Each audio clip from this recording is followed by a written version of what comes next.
first it was Adam Schiff, now it is New York State Attorney General Letitia James being accused of loan fraud once again. Is this story going to get bigger? You bet it is. More on that in a second.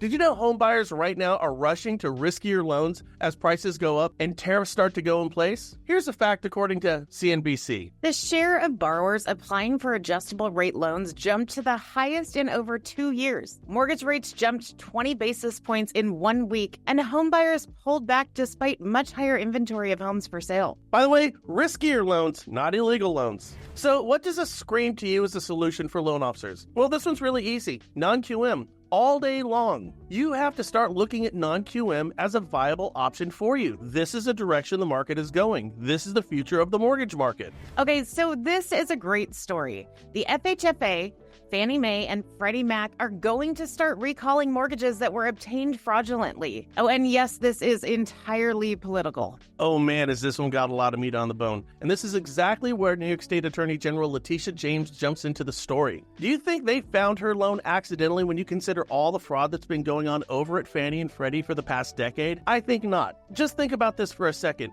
If you are part of the House or the Senate, you have to claim your district or your state as your primary residence if you own the place. As we've already learned from multiple congresspeople, they're claiming Maryland, Virginia, or DC as their primary residence when they buy over there. So somewhere in that equation, we have rampant mortgage fraud in Congress. This is just the tip of the iceberg. They're coming out every day now. So here's my question. Are they just going after the congresspeople, or are they also going to go after the loan officers as well? I mean, let's put it this way. If you were one of the loan officers who claimed a primary residence near the District of Columbia, and you represent a congressperson who's in a different state than one of those three I just named, I would go into big time spin right now. And when you get questioned, you make it known perfectly well how much that powerful congressperson pushed you, because your license is probably going to be at stake. And if that one doesn't freak you out, this one will. The FHFA just rolled out a tip line for fraudsters. In our industry, it works like the McCarthyism of the 60s, where it's politically expedient to turn in your enemies, commies or not.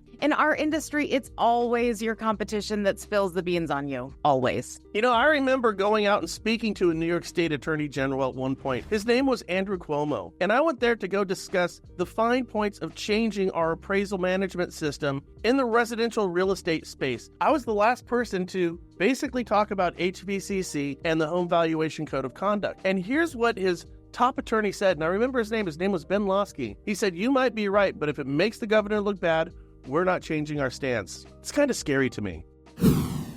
Anyways, moving on. Starting May 25th, non-permanent residents will no longer qualify for FHA loans. Quote from Gary Acosta, the co-founder and CEO of the National Association for Hispanic Realtors, also known as NAHREP. He said that the policy changes, which eliminates the non-permanent resident category from eligibility for the FHA's single-family Title I and Title II programs, wasn't a typical Republican move. And the reason he says this is because Republicans have historically been the party of what I describe as the ownership society. Home ownership is a critical component for that.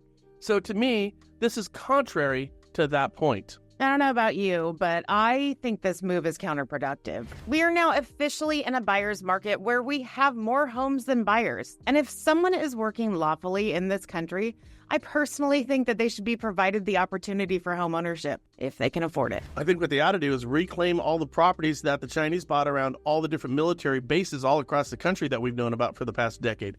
That would be a good place to start to free up a little bit more inventory. But anyways, with respect to FHA, I think it's in our DNA. The question is, what do you think? On this point, I think it fails FHA's mission statement, which is to serve underserved communities, especially in Florida and Texas, where the housing markets are truly, my friends, on the skids.